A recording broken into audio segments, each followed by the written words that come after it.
Muy buenas noches, bienvenidos a Prohibido Callarse. Hoy tenemos el gusto de presentar la entrevista que nos concediera hace solamente unas horas a la subsecretaria de Estado, Roberta Jacobson, subsecretaria de Estado Adjunto para América Latina. Es la primera vez que habla en los medios hispanos para explicar cuál es la posición del gobierno de los Estados Unidos referente a sus conversaciones con el régimen de Raúl Castro. ¿Por qué viene la subsecretaria acá? Yo creo que para esto mismo, para poder conversar directamente, sin intermediarios, sin filtros con ustedes, a través de nosotros, pero directamente con ustedes, porque se han dado cuenta que necesitan plantear su proyecto de una mejor manera. Hoy tenemos esta entrevista, la vamos a estar analizando y queremos agradecer a todos los que le han hecho posible su gestión y también su empeño. Son muchas las personas que han trabajado para que esta entrevista se haga posible. Solamente se hicieron 3 en Miami en el día de hoy. Uno de los programas escogidos fue este programa y queremos agradecerle a todos los que intervinieron en hacer posible esto, la realización. Para analizar posteriormente, después de escuchar esta entrevista, las palabras de la subsecretaria, tenemos a 2 grandes amigos, a 2 grandes analistas. Está Andy Gómez, como todos ustedes saben, es vicerrector de la Universidad de Miami, un experto en el tema cubano y de América Latina. Y también está con nosotros José Mayea. Decir que José es estratega republicano yo creo que es limitarlo, es muchísimo más. Es un observador agudo, no solamente de la situación política del país y las consecuencias, sino también de cómo se plantean estos temas. Muchísimas gracias, José, por acompañarnos. Gracias, Vamos, y los invito a ustedes también a ver esta primera parte de la entrevista. Consta de 2 partes la entrevista y la vamos a analizar con ellos y ustedes tendrán la oportunidad desde su casa hacer las observaciones que ustedes estimen pertinentes. Sin filtro, ustedes, adelante. Pues nada, comenzamos esta conversación con la subsecretaria de Estado para América Latina, Roberta Jacobson, subsecretaria. Primero que todo, muchísimas gracias por darnos la oportunidad de conversar con ustedes. Un placer. Gracias, Roberto. Comencemos, me parece que por su experiencia personal en todo esto, ¿no? Usted tuvo la oportunidad de conocer a Yoani Sánchez, pero no solamente de conocerla, visitarla en su casa, hablar con los opositores cubanos uno a uno, y más allá de toda la cuestión política, hay una cuestión personal que quisiera que la compartiera con nosotros. ¿Sabe una cosa interesante? Es que durante toda esa experiencia, una de las cosas más impactantes para mí fue la experiencia de conocer tantas mujeres fuertes. Porque claro que mi interlocutor es Josefina Vidal, una mujer muy fuerte, pero también la experiencia tras años de conocer a Berto Soler, una mujer realmente valiosa, una persona muy fuerte, dedicada a la causa, y antes Laura Pollán, que fue una persona magnífica. También después conocer y tener una entrevista con Yoani Sánchez. Fue a casa de Yoani, ¿no? Sí, pero más que eso, yo tenía antes, hace algunos meses, un año, un Google Hangout con Yoani. Wow. Ella estaba en la sede de Google, yo en Washington. Así que cuando yo tenía la oportunidad de conocer a Yoani en persona, me sentí como, estuvimos amigas por años, porque sentimos nosotros una conexión casi de inmediata. Así que lo que eso realmente significa es que al fondo todas esas cosas, y eso fue la impresión que tenía durante la visita a Habana y después regresando a Miami y a Washington, es sobre personas, ¿no? Es sobre individuales, familias. La política es política, pero al fondo es sobre el pueblo, la gente. Y es importante, le digo porque es importante, porque hay algunas personas que dudaban o ponen en duda de que Estados Unidos mantenga su compromiso con esos opositores. Y que el que usted haya estado allí y que usted haya conversado con ellos, me imagino que ayudó a cambiar esa imagen, sobre todo en personas como Berta Soler, que tenía una visión más crítica de las relaciones. Cuéntenos si eso cambió, ¿cómo cambió? Yo espero que eso realmente es algo que la gente empieza de entender y tener confianza en que nunca estamos olvidar o dejar al lado las personas que han luchado por tantos años, a veces solos, esa batalla por la democracia en Cuba. Si estamos hablando de Coco Fariñas o de Oscar Payá, de Osvaldo Payá, o estamos hablando de personas que no están ahora o están viviendo en otros países. Si estamos hablando de Estados Unidos o en España, nunca vamos a olvidarnos. Estados Unidos nunca dejaría, o sea, por promover las relaciones con el gobierno de Raúl Castro, No. nunca dejaría de apoyar a eso, o sea, no aceptaría por parte del gobierno de Raúl Castro ninguna condición en ese sentido. No, porque eso es una cosa que demandamos, si podemos decirlo, Okay. en todos los países del mundo, que queremos y necesitamos el derecho de hablar y de apoyar a personas luchando para la democracia en todas partes del mundo. Si estamos hablando de cualquier país, personas que están apoyando o luchando para los derechos en la Declaración Universal de Derechos Humanos de las Naciones Unidas, nosotros tenemos como no solamente como derecho, sino como obligación apoyar a esa gente. Raúl Castro en Costa Rica hizo una serie, puso de condiciones para continuar con el diálogo. Primero que todo, ¿sabían ustedes durante los 18 meses que estuvieron conversando con funcionarios del gobierno de Raúl Castro que estas condiciones iban a venir, o les tomó por sorpresa a ustedes las declaraciones de Raúl Castro en Costa Rica, donde exigía el fin del embargo, exigía la entrega de la base naval de Guantánamo, etcétera, etcétera? Primero que todo, ¿estaban ustedes preparados para estas condiciones? ¿Sabían qué él los iba a decir? Bueno, primero, recuerda que por ejemplo, cuando yo estuve encargado de las discusiones migratorias hace 4 años, como segundo en ese rama del Departamento de Estado, los temas de Guantánamo, el tema del embargo, fueron puestos en la mesa por parte del lado cubano cada vez que teníamos reuniones. Así que no fue sorprendente que eso forman parte de la lista de cosas que ellos están interesados en discutir. Algunos dicen de que están poniendo estas condiciones ahora para desacelerar el proceso, que el gobierno cubano no está preparado para todo lo que Estados Unidos le ha puesto en la mesa, y hasta han tenido que cancelar algunas de las reuniones de congresistas que querían visitar la isla para empezar a ver cómo de alguna manera establecer lazos más cercanos. ¿Cree usted que al gobierno de Raúl Castro le tomó por sorpresa la agresividad, si podemos llamarla agresividad, de lo que ustedes estaban planteando y lo que ustedes estaban buscando? Yo creo que eso realmente es un poco la confusión entre el restablecimiento de relaciones diplomáticas y la normalización, que es un proceso mucho más largo. Claro. Cuando habla el presidente Castro de Guantánamo o de otras cosas, muchas veces está hablando de lo que quiere o lo que demanda de normalización. Eso va a tomar mucho tiempo y no vamos a discutir eso ahora. Para el restablecimiento de relaciones diplomáticas, esas no son condiciones para eso, ni tampoco vamos a discutir ese tipo de condiciones en ese primer paso. Pero también yo creo que sí, quizás ellos están un poco sorprendidos no de la agresión, yo diría, pero del interés quizás por parte de muchos en nuestro Congreso y en otros ámbitos que están muy interesados en tener ese tipo de intercambio con el gobierno cubano. En ese marco, ¿van a venir más medidas a corto plazo en el tema económico? ¿Van a ustedes en el tema de darle oportunidad a más norteamericanos a viajar a Cuba? ¿Vienen más medidas unilaterales por parte de la administración Obama en el tema cubano en los próximos días, en las próximas semanas? Bueno, yo creo que, y creo que el presidente y el secretario creen que eso es suficiente. ¿Por el momento? Por el momento ya hemos implementado las reglas, ¿no?, para el anuncio de 17 de diciembre en tiempo muy rápido. Tenemos que ver cómo está progresando esas reglas, cómo está funcionando, porque es un paso muy importante, histórico, después de 50 años.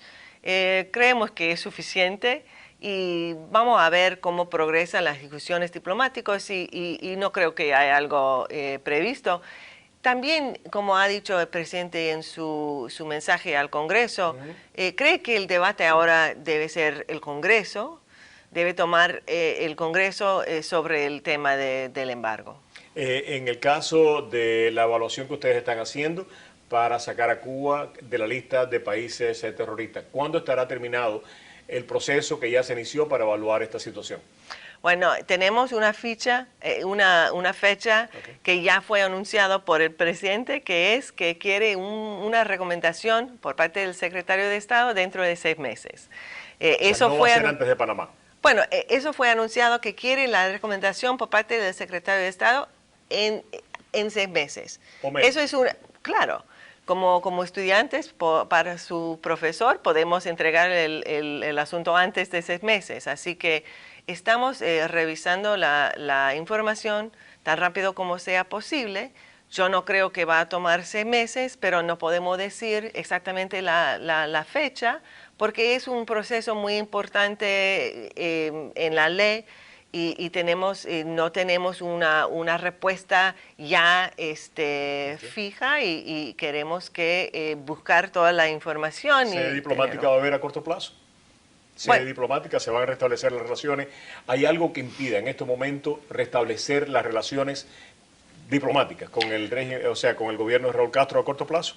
Bueno, hay cosas que tenemos que discutir todavía en la segunda ronda de discusiones y son cosas para operar una embajada normal, como embajadas en todo el mundo. Pero eso no puedo decir que son obstáculos. Son cosas que necesitamos aclarar con el gobierno cubano en las próximas discusiones. Bien, pues esta es parte de la entrevista. Todavía tenemos más. No dejarán solo a los opositores. No le harán concesiones al régimen de Raúl Castro en aras de conseguir pues mejorar todo este proceso. No van a discutir por ahora pues las exigencias que hace Raúl Castro en Costa Rica. Además dice, eso es lo que nos vienen pidiendo en cada una de las reuniones que hemos sostenido por mucho tiempo. Y realmente no hay nada nuevo en lo que dijo Raúl Castro en Costa Rica. Dice más a la subsecretaria de Estado en esta conversación, básicamente plantea de que le da la bienvenida a los diferentes puntos de vista. Vamos a analizar con nuestros invitados en solamente unos segundos esta entrevista que es histórica, es la primera vez que la subsecretaria de Estado de Estados Unidos habla para el público hispano. En su primera entrevista por acá, por Mira TV. Y le damos las gracias por haberlo hecho. Regresamos en solamente unos segundos con esta entrevista.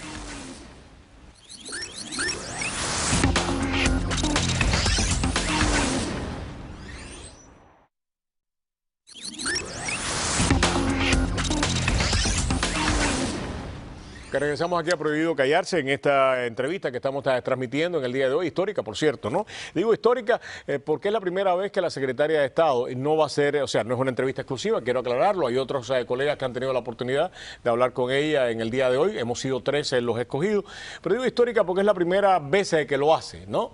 Es la primera vez que directamente le está hablando a los hispanos, a los cubanos, tanto de aquí como de allá, porque estos programas se retransmiten después para Cuba, lo graban y lo envían para Cuba. De las intenciones del gobierno de los Estados Unidos en sus intentos de comenzar un proceso de normalización de relaciones con el régimen de Raúl Castro. Tenemos para analizar este tema pues a dos personas que respetamos muchísimo, grandes conocedores de este tema, José Mallea, y está también con nosotros el profesor y el doctor Andy Gómez. Comencemos por Andy. ¿Qué te pareció hasta ahora lo que has visto? Muy interesante. Yo creo que tú comentaste la importancia de Roberta Jacobson venir a Miami en este momento.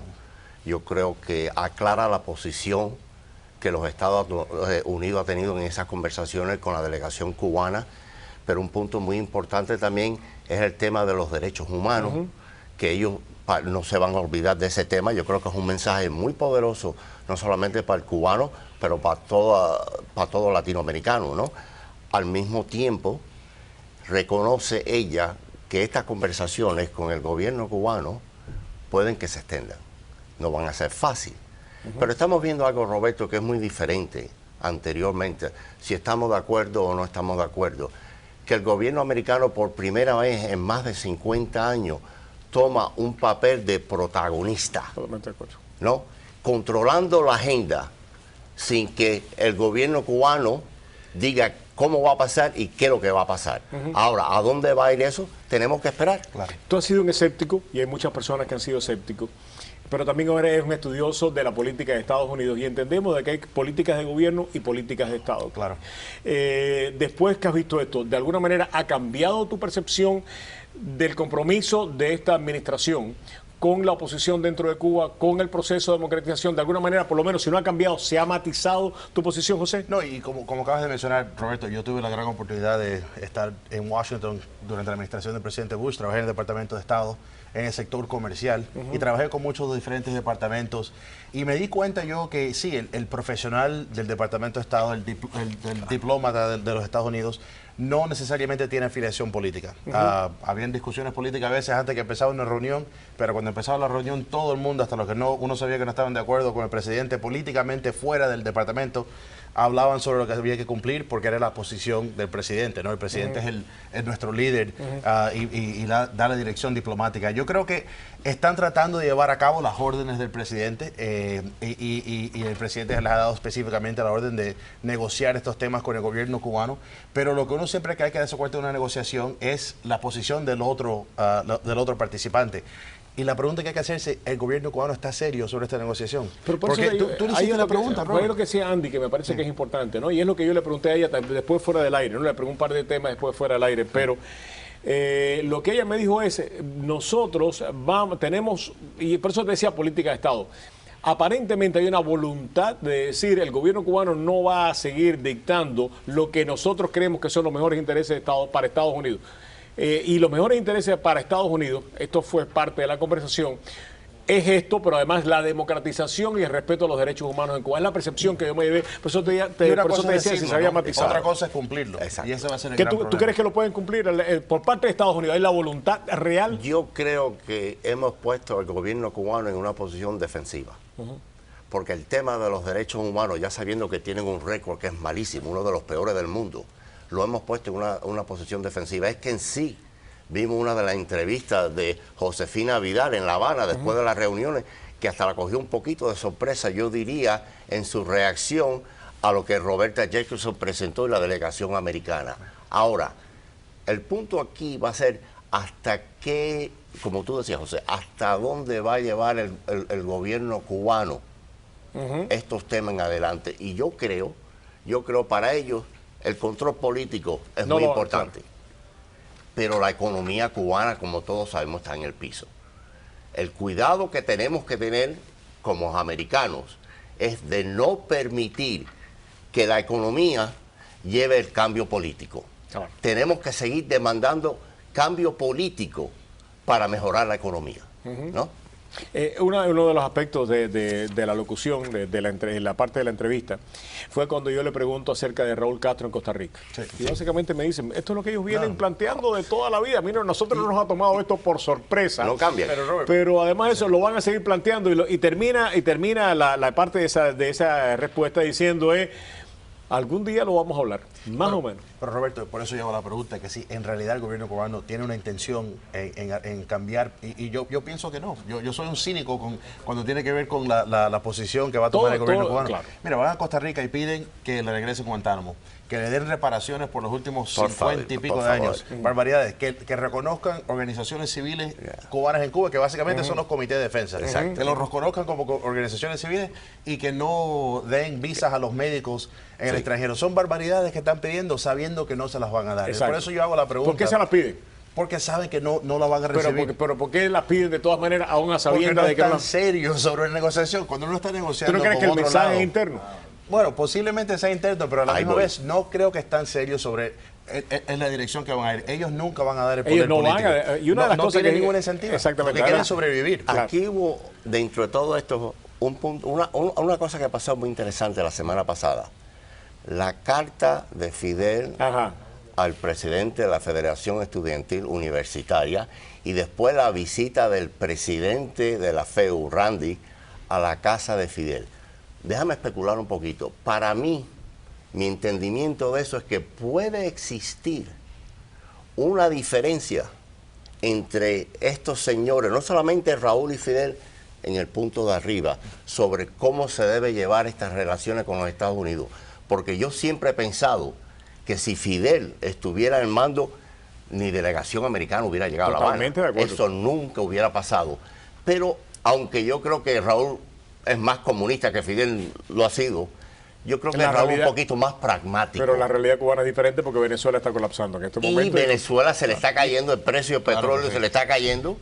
Tienen que buscar otra manera de respirar y la manera es el 90 millas norte. Quiero decirle a nuestros televidentes que estoy seguro que pensarán, bueno, Roberto nada más que preguntó de Cuba, y la entrevista estaba planteada en esos términos. Se nos habían pedido que el tema cubano fuera el único que se abordara. No es porque no nos interesaran otros temas de América Latina, específicamente lo que está pasando en Venezuela, lo que está pasando en Argentina con el caso Nisman. Estaba en el inventario de preguntas que nosotros hubiéramos querido hacer para beneficio de una teleaudiencia que es mucho más amplia que solamente cubana. Fuera de la entrevista, le preguntamos a la secretaria sobre Venezuela y nos dio un par de comentarios total y completamente extraoficiales. Digo extraoficiales porque no eran dentro del marco de la entrevista formal que habíamos realizado. Vamos a citarla en solamente unos segundos, además de pasarle parte de esta entrevista que ustedes todavía no han visto. Una entrevista donde por primera vez la subsecretaria de Estado para el Hemisferio Occidental habla no solamente a Miami, habla a todo el mundo desde aquí, desde Mira TV, por primera vez. Una entrevista bien interesante. Regresamos en solamente unos segundos.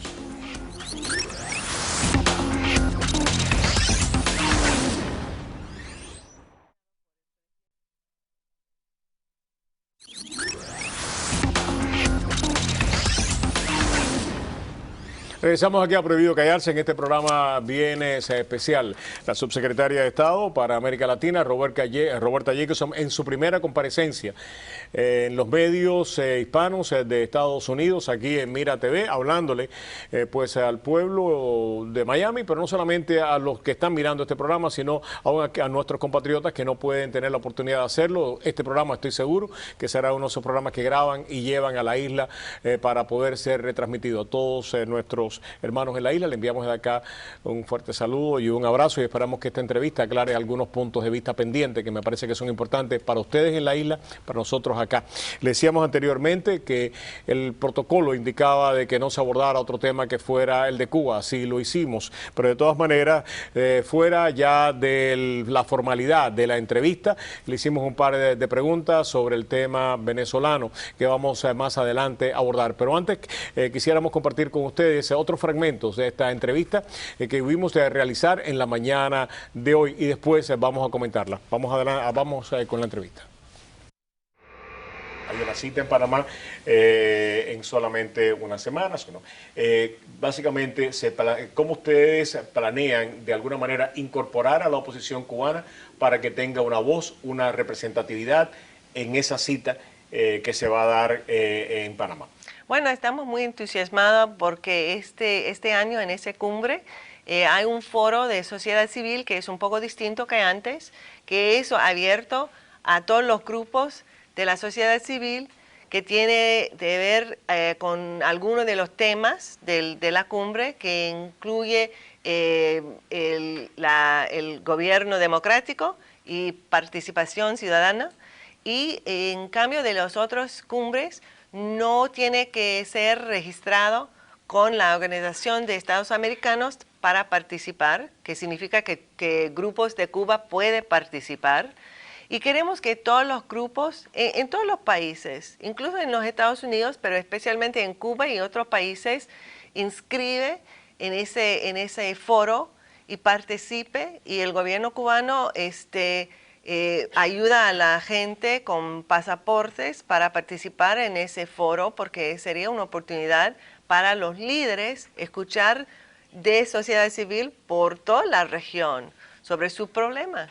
Bueno, ya casi para despedirnos, quisiera que más que, un mensaje, nos diera una razón a los cubanos que no creen de que este es el camino idóneo para conseguir la democracia en Cuba, nos diera razones para convencernos de que sí, de que a través de este camino que inicia Estados Unidos en este momento, pues los cubanos podemos encontrar una luz al final del camino.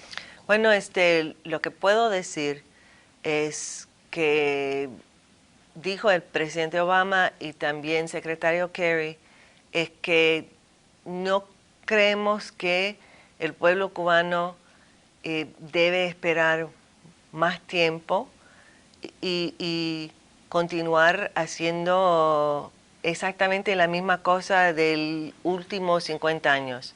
Y por eso queremos tratar algo distinto, algo nuevo, con nuevas herramientas para llegar al mismo fin, apoyar al pueblo cubano, apoyar a los nuevos emprendedores en Cuba para llevar a un Cuba libre y próspero, con democracia, y esperamos que eso llegamos a ese fin más rápido que antes y entendemos su perspectiva. Secretaria, muchísimas gracias a usted, a todo el equipo que ha hecho posible, un equipo excelente que usted tiene y que ha hecho posible precisamente que podamos conversar con usted, y no solamente nosotros, sino que el pueblo cubano aquí y en la isla, pues de primera mano, tenga la opinión y también la visión de ustedes acerca de este proceso. Muchísimas gracias, ha sido usted muy amable. Muchas gracias, Roberto. Okay, esta fue la entrevista que realizamos en el día de hoy. Bien interesante lo de Panamá. Y sobre todo la cumbre paralela que los cubanos piensan hacer. Todo parece indicar, José, que hay verdadero deseo del gobierno de Estados Unidos de incorporar a esos cubanos a un proceso, por lo menos, de discusión, de participación, que se hagan presentes, que la gente sepa que están allí. Claro, y vamos a ver qué es lo que sucede entre hoy y ese día, ¿no? Porque sí, hay muchas veces que vemos que dan un paso hacia adelante y dan dos pasos hacia atrás. Y el mismo gobierno cubano puede de nuevo hacer algo que cambie la situación, igual que soltaron 53 presos y después arrestaron a 200. Así que no se sabe dónde, y yo creo que por eso es que es tan difícil tener este tipo de negociación con un gobierno que... ¿Vale la pena hacerlo, José, desde tu perspectiva? Ya no estoy hablando solamente desde el punto de vista... O sea, ¿vale la pena intentar? Bueno, intentar a negociar, de nuevo, intentar a negociar algo con alguien que esté serio sobre en el otro lado de la mesa y esté dispuesto a hacer el cambio y tome pasos serios para cambiar el sistema, valiera la pena. Pero yo todavía yo no creo que ellos están... Yo creo que nadie cree en la voluntad del régimen castrista. Y por eso yo creo que la visión de Andy de que Estados Unidos está tomando un papel protagónico y no está dejando que su política la dicte el régimen castrista, que todos sabemos cuáles son los objetivos de ellos. Y a mí me parece que cuando una gente dice, los que creen que esta política puede ir a alguna parte, no conocen el régimen castrista. Yo creo que todos conocemos la naturaleza del régimen castrista. Yo creo que lo que estamos tratando de hacer también es quitarle un poquito la importancia de tratar con el gobierno cubano y tratar con el pueblo cubano, que yo creo que eso ha sido un error que hemos hecho por muchos años, en el exilio como en Washington. Cuando tú ves todas las transiciones que han pasado por el mundo, políticas, y un modelo no se puede comparar en ninguno. Esas transiciones, ¿de dónde han salido? Del pueblo. Así que yo creo una importancia aquí que yo veo muy grande, y por eso lo de los derechos humanos y reconocer a la disidencia y la oposición es muy importante, es alimentar y dar la esperanza a ese pueblo cubano, ¿no? Me parece excelente. Una de las cosas, vamos a volver al tema de Cuba en solamente unos segundos, pero para beneficio y una vez más para entendimiento también de nuestros televidentes, nos hubiera encantado hablar de Colombia y del proceso de paz, que me parece que es un tema extremadamente importante, no solamente para los colombianos que nos ven, sino para todos los que amamos ese país y vemos que ese proceso como un indispensable para la pacificación de toda la región. Nos hubiera encantado abordar el tema de Argentina y de Lima en estos momentos. Hay una serie de temas que nos hubieran encantado abordarlo. El tema de Venezuela fuera del protocolo de la entrevista, y quiero señalar porque la entrevista se nos había dicho de que solamente podíamos abordar el tema de Cuba. Preguntamos para beneficio de nuestros televidentes venezolanos y también para beneficio de nosotros acerca de las sanciones. Nos dijo la secretaria de que sí, de que había un grupo de venezolanos que estaban en una lista, que esa lista era secreta y que se podían esperar sanciones en contra de ellos tal y como lo exigía la ley. No quiso abundar en el tema porque, repito, no era parte del protocolo, pero una vez más quiero aclarar esto para que no se crea de que solamente queríamos abordar el tema cubano. pero me pareció interesante que pues por lo menos se dignara mientras se iba, pues contestó esta pregunta. ¿Qué es lo que puede pasar? Hay un tema que me pareció interesante y es el tema de la designación de Cuba como país terrorista. 6 meses es el máximo, lo pueden hacer en 30 días o en 6 días. Eso es una decisión de aquellos que están haciendo el estudio. La percepción que yo me llevé es que no está todavía decidido, si la decisión la van a tomar antes de la reunión en Panamá o no, pero me pareció que existe la posibilidad, José, de que lleguen a Panamá con esa y otras decisiones. Ya estoy hablando desde el punto de vista de impresión, no de información. Yo creo que eso es no me sorprendería porque han sucedido muchas cosas en esta administración a nivel internacional que me han sorprendido y ya no me sorprenden. Sí. Pero eso es un tema muy delicado. Yo me acuerdo cuando le quitaron la designación a Libia. A Corea del Norte. A Corea del Norte. Pero a Libia se la quitaron cuando Gaddafi dijo, soy culpable, tengo las armas, se dio cuenta de lo que le pasó a su amigo Saddam Hussein y se rindió, pero entregó armas químicas y biológicas. Pero a Corea del Norte no había entregado nada y precisamente una administración republicana haya sido y una administración republicana levantó las sanciones pensando que íbamos a tener algún tipo de cooperación de Corea del Norte. Y ahí tenemos un ejemplo del otro lado y por eso yo sigo diciendo que cuando uno está tratando de negociar con una dictadura militar es muy difícil porque no tienen buenas intenciones. ¿Qué pasa si llegan con una serie de opciones a Panamá? ¿Quién? Andy, ¿Los Estados cubanos? Unidos. Estados Unidos, no, Estados Unidos. Yo creo que ellos van a tratar de llegar a Panamá con un discurso confrontacional. Nosotros nos seguimos enfrentados al imperio. Lo mismo que hicieron en Costa Rica. Creo que lo van a tratar de hacer en Panamá. Yo no creo que los cubanos, como dice José, van a cambiar. Sinceramente, me van a coger de muchas sorpresas. No han cambiado hasta ahora. Ahora, mira la reacción del resto de Latinoamérica, muchos países de Latinoamérica, con la movida de los Estados Unidos sobre Cuba. Por lo menos los Estados Unidos están tratando de mejorar las relaciones con Cuba y el hemisférico. Y eso sí tiene un impacto. Yo creo que eso tiene un impacto muy positivo. Venezuela ha tenido un impacto tremendo. O sea, yo creo que Maduro y compañía se sienten de que el gobierno de que Raúl Castro estuvo negociando a sus espaldas, a la espalda de ellos, durante 18 meses con Estados Unidos. Y el mensaje para el mundo es, tenemos que buscar una alternativa porque Maduro no va a seguir en el poder. Es un mensaje poderosísimo. Pero positivo de la percepción, ¿no? La realidad es otra cosa. Y al fin del día yo sí creo que el cambio debería de ser apoyar al pueblo. Y hemos visto mucha gente en la disidencia que han expresado, bueno, hemos tenido todo punto de vista. Hay muchas personas que están muy de acuerdo. Y otras que están en desacuerdo. De desacuerdo con esto. Pero ¿sabes lo más interesante, José? Y esto es lo que yo por lo menos he podido ver en los últimos días, que aquellos que están en desacuerdo y aquellos que están de acuerdo, por lo menos dentro de Cuba, se están reuniendo para tener una respuesta a esto, porque más allá, después que tú estás en desacuerdo o estás de acuerdo, tiene que haber un plan de acción de la oposición. Porque es una realidad. Pero y eso es lo que me parece que es más positivo de todo esto. Tenemos que reconocer algo, yo creo que muy importante, que yo creo que todavía Washington hay veces se queda corto. Tú no puedes exportar valores democráticos americanos a ninguna parte del mundo, incluyendo a Cuba. En otras palabras, sí, Cuba se merece la democracia. El pueblo cubano es el que tiene que decidir cómo va a llegar a ese punto.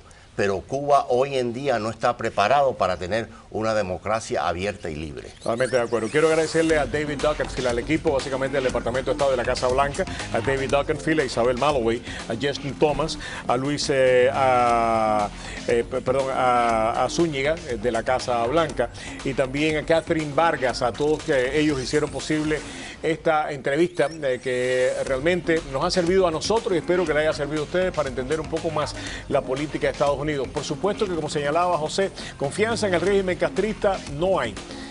Lo que yo no he perdido todavía es la confianza en el gobierno de los Estados Unidos, no importa que el presidente sea demócrata o republicano. Todavía en este gobierno, yo no he perdido las esperanzas. En el de allá, hace mucho, nunca la he tenido. En no la he perdido todavía.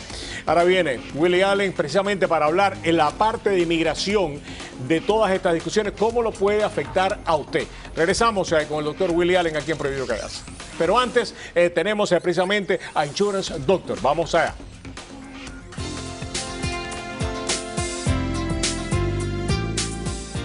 Ok, le damos la bienvenida aquí a Prohibido Callarse, Insurance Doctor. Y nada, nuestra colega Iliana García, que para nosotros es un placer tenerla en el programa. Iliana, gracias por acompañarnos. Gracias, Roberto, igual para mí. El nuevo periodo de inscripciones para Obamacare pues finaliza el 15 de febrero. Y una de las preguntas que me están haciendo, si Obamacare es un plan de salud, Iliana. Mira, en particular Obamacare es lo que es una sombría. Primeramente un mandato de este país de tener que tener cobertura médica, ¿no? Y es una sombría donde se incluye un sinfín, bueno, no un sinfín, varias compañías de seguros privados. Ejemplo, Molina, Coventry, Cigna, Florida Blue, entre otros, que están participando con el gobierno para que ciertas personas dentro de un grupo demográfico con cierta ganancia califique para subsidios y de alguna manera tengan cobertura médica, obvio. Qué bien. Ratziel, nuestro jefe de piso aquí ya tiene un seguro médico y él me está preguntando, me dice que te pregunta a ti, que ya él tiene su seguro médico, pero que si puede cambiar. ¿Puede cambiar, Ratziel? Ahora es el momento, Okay. Ahora es el momento de cambiar, definitivamente. Muchas personas salieron corriendo y compraron un plan o quizás en un momento determinado lo compraron, nunca lo usaron, ahora lo usaron, no les gustó, ahora es el momento de hacerlo. Qué bien, y pueden tener hasta un subsidio de algunos de ellos de hasta un 100%, ¿no es así? Es así, llamen, infórmense correctamente de lo que realmente necesitas, si tienes condición médica preexistente, ciertas condiciones que por lo general antes no podías tener, ahora lo puedes tener dentro de un buen plan médico, y si ganas entre $11,600 y $46,000 al año, puedes calificar para el 100% de subsidio. Si no, ellos te buscan de qué manera puedes calificar a una prima mensual descontada. Qué bien, Iliana, muchas gracias y bienvenida. Aquí ha Prohibido Quedarse, un placer tenerte en el programa. Gracias. Qué bueno. Iliana García, hablándonos de Insurance Doctor, aproveche hasta el febrero 15, pues tiene oportunidad de cambiar de plan de salud o tener uno nuevo. Regresamos.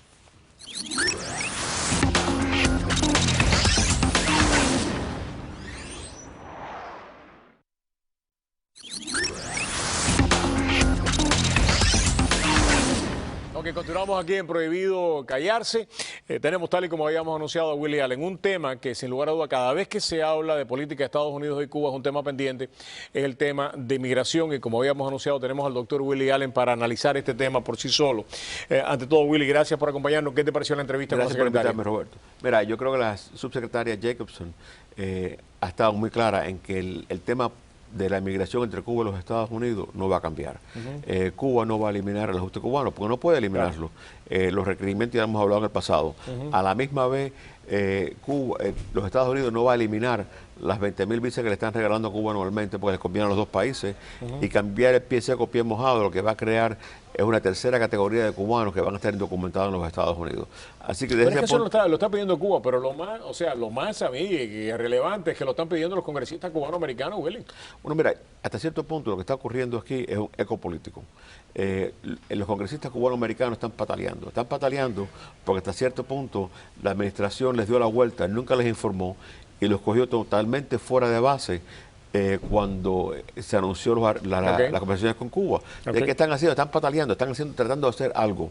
Entonces, como no pueden cambiar la política exterior, no pueden parar lo que está yendo del camino entre Cuba y los Estados Unidos, lo que están haciendo es atacando un punto débil, un punto que hasta cierto punto tiene cierta resonancia en la comunidad nuestra en este momento, que es el ajuste cubano. ¿Por qué? Porque mira, la generación tuya y la mía, y estamos aquí, nos legalizamos sin el ajuste cubano, porque estamos aquí antes de esa ley. Entonces, ¿qué ocurre? Que en realidad hay una comunidad cubana que hasta cierto punto nosotros somos la parte más joven de esa comunidad, que resienten lo que ha ocurrido en los últimos 20 años. Y en los últimos 20 años tú has tenido una entrada de casi 700.000 cubanos nuevos. Wow. ¿En los últimos 700.000? Desde el 96 al presente, la matemática te va a decir casi 700.000 cubanos nuevos, que la mentalidad de ellos es totalmente diferente a la tuya y la mía, la historia de ellos es totalmente diferente a la tuya y la mía. No ven al gobierno de Cuba de la misma forma que lo vemos nosotros. Y el gobierno de Cuba, el gobierno americano, les ha permitido que entren y salgan de aquí y vayan para allá, sin ningún obstáculo. El cambio migratorio de Cuba fue fríamente y cínicamente calculado, basado en el ajuste cubano. Cuando le dieron 2 años de salida a las personas sin tener que perder nada en Cuba, estaba basado en el tiempo que demoraba llegar aquí, legalizarse aquí y regresar a Cuba. Claro, la ley de inmigración básicamente entonces lo que viene haciendo todo el proyecto migratorio entre Cuba y Estados Unidos es una manera de bajar la tensión social para que no haya una explosión en Cuba, pero a la vez también para que no haya una emigración masiva. O sea, lo que trata de ser un término medio entre ambas cosas, ¿no? Mira, Jimmy Carter perdió una elección de presidente basado porque perdió el Mariel. Exactamente. Y Bill Clinton perdió la elección en Arkansas para gobernador porque permitió que se pusieran los cubanos en Fort Chaffee, Arkansas. ¿De qué pasa? Que dos dos presidentes, uno a nivel de gobernador y otro a nivel de la presidencia, perdieron elecciones por emigraciones masivas. Eso no se olvida nunca. Vamos a estar claros, Lawton Childs ganó su última campaña contra Jeb Bush en su primera campaña, porque se paró en la televisión con Janet Reno al lado de ella, y Janet Reno juró que ni un cubano de la base de Guantánamo iban a llegar a Miami. Por supuesto, 8 meses después no llegó un cubano, llegaron todos. Por la promesa que ella hizo con Lawton Childs al lado de ella, cuando Jeb Bush estaba hablando de permitir que los cubanos entraran, fue algo diferente y ayudó a que él ganara esa última elección de él. Este tema de migración está tomando diferentes matices, ¿no? Y te permite hablar no solamente del tema de migración y Cuba, porque hay otro tema que es también bien importante para muchos de nuestros televidentes, y es lo que está haciendo el insigne senador por Texas, Ted Cruz, que los republicanos lo quieren crucificar. Y la razón por la cual lo quieren crucificar es porque Ted Cruz está aguantando básicamente el dinero que va a Homeland, al Departamento de Seguridad Interna, en materia de migración, para tratar de impedir que los decretos presidenciales, las órdenes ejecutivas presidenciales en materia de migración tomen efecto. Va a poder perjudicar, porque tengo entendido que ya la acción ejecutiva en unos días, en una semana, empieza ya a ponerse en vigor. Toma vigor en mayo 1 de este año. Ajá. Y ya mandaron las reglas de las aplicaciones, ya pronto para marzo deben estar las aplicaciones disponibles y se van a recibir a principios de mayo. Pero no creo que Ted Cruz va a poder parar que la acción ejecutiva tome lugar. Se olvidan, yo creo que el problema con los políticos es que ellos no respetan la memoria del pueblo americano. En migración, la Oficina de Migración de Ciudadanía y Residencia no paró durante el paro del gobierno. ¿Por qué? Porque esa parte de la oficina se autofinancia. Entonces, hasta cierto punto, la acción deferida que le prometieron a los padres de ciudadanos americanos y de residentes americanos es autopagada, es autosuficiente, porque lo que van a estar pagando para el permiso de trabajo y para la aplicación, paga los salarios. Cuando él está parando los fondos de seguridad del Departamento de Seguridad Nacional, está parando los fondos de los guardafronteras, está parando los fondos de los fiscales. ¿Por eso es que lo y de quieren los jueces. crucificar? Es que hasta cierto punto lo que él está haciendo es la retórica política, es los políticos locales tratando de mandar una carta al Congreso que elimine el ajuste cubano cuando no tienen ese poder de hacerlo. Es los congresistas locales que están hablando y están pataleando. Es parte de un pataleo para por lo menos hacer lucir al presidente mal. Y el presidente, francamente, con los problemas que tiene en el Medio Oriente, con los problemas que tiene en África, con los problemas que tiene en Ucrania, tiene suficiente problema para lucir mal en todas partes. O sea, el pataleo que tiene que ver con Cuba en particular es consumo para el patio nuestro. Fuera de Miami, de verdad, ¿quién se está preocupando si hay relaciones o no con Cuba? Fuera de Miami, las personas están hablando de viajes turísticos, están hablando de comprar tabacos en Cuba, están anunciando la habilidad de la disponibilidad de arte cubano en los mercados.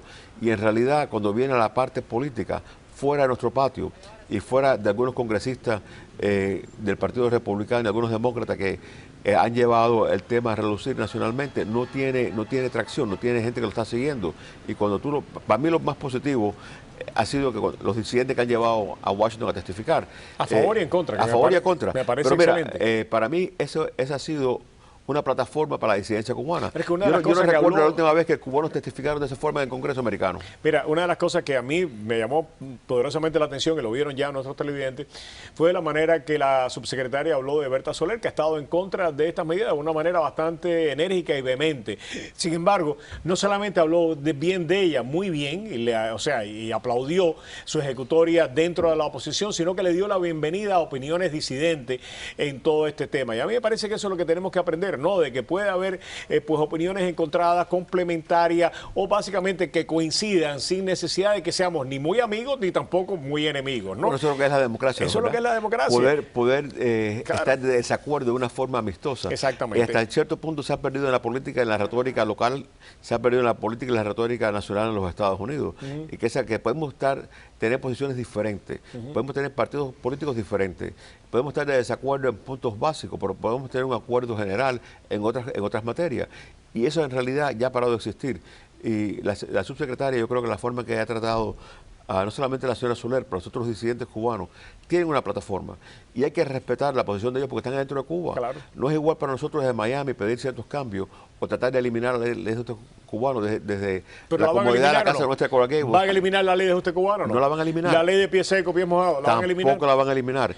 Y en mayo... ¿Van a reformar la ley de ajuste cubano? no la van a reformar tampoco. En mayo, Ajá. lo que empieza a empezar para nuestros hermanos latinoamericanos y mexicanos y de otros países va a ser una acción ejecutiva que por lo menos a los padres ciudadanos americanos le va a permitir tener una licencia. ¿Van a eliminar eso también o no? No lo van a eliminar Tampoco lo van a eliminar. Tampoco. Las demandas que hay en contra del presidente en diferentes cortes para evitar que estas acciones ejecutivas tomen vigor, ¿van a prosperar? Van a prosperar desde un punto de vista político, Ajá. pero al final del día Judicialmente no van a ir a ninguna parte. No van a ir a ninguna parte. La acción ejecutiva, el poder de decidir, vamos a enforzar, mira, me ha pasado a mí esta semana. Esta semana se han detenido 2 clientes míos, o vamos a rendir 2 clientes míos. A uno yo sé que va a firmar y lo van a poner en libertad enseguida, al otro lo van a detener. Y los factores a quién detienen y a quién ponen en libertad están basados en sus nexos familiares en los Estados Unidos. Y eso es lo que y eso es lo que la acción ejecutiva ha dicho. Vamos a darle cierta protección a aquellas personas que tienen nexos familiares fuertes en los Estados Unidos y veremos cómo los deportamos en un futuro. Willy, como siempre, un verdadero placer y honor tenerte aquí. Gracias por invitarme. Si hay algo importante, además de todas las cuestiones políticas y estas, que sin lugar a dudas pues, nos tienen, o sea, nos convocan pues, y nos obligan a la reflexión. Este tema de inmigración ha sido tan manipulado en los últimos días. Hay tanta gente con miedo de que van a quitar la ley de este cubano, que van a quitar la ley Pieza Seco, que van a hacer tantas cosas, que valía la pena abordar esto como parte de este programa especial en el día de hoy, para que ustedes no vivan asustados y no vivan bajo el temor de amenazas que no se van a poder cumplir. Gracias, Willy. Gracias por y ahora invitarme. con ustedes la doctora Mary Reyes. Adelante, doctora.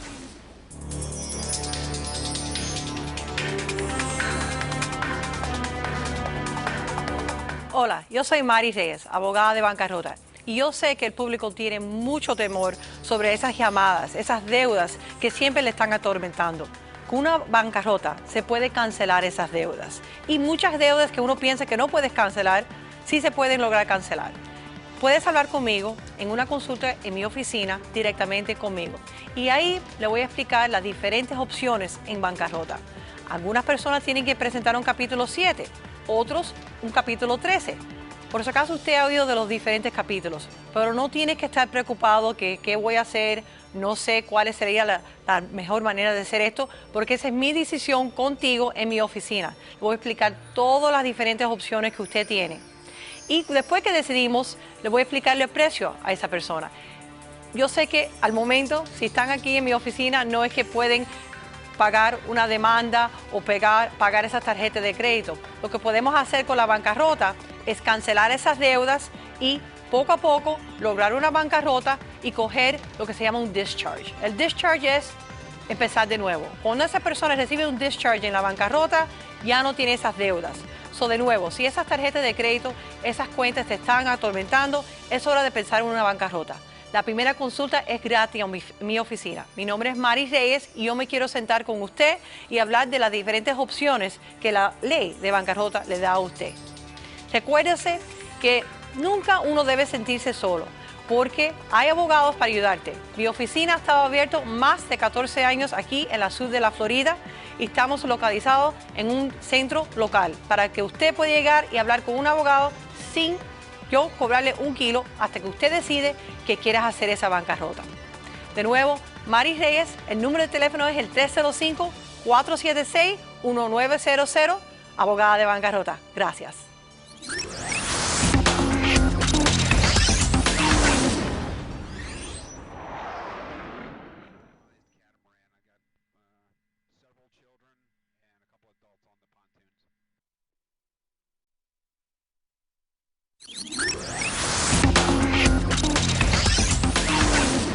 Y así llegamos al final de Prohibido Callarse, a nuestro equipo de producción que hizo posible pues esta filmación, encabezado por nuestro productor ejecutivo Luis Guardia y Axel Oliver.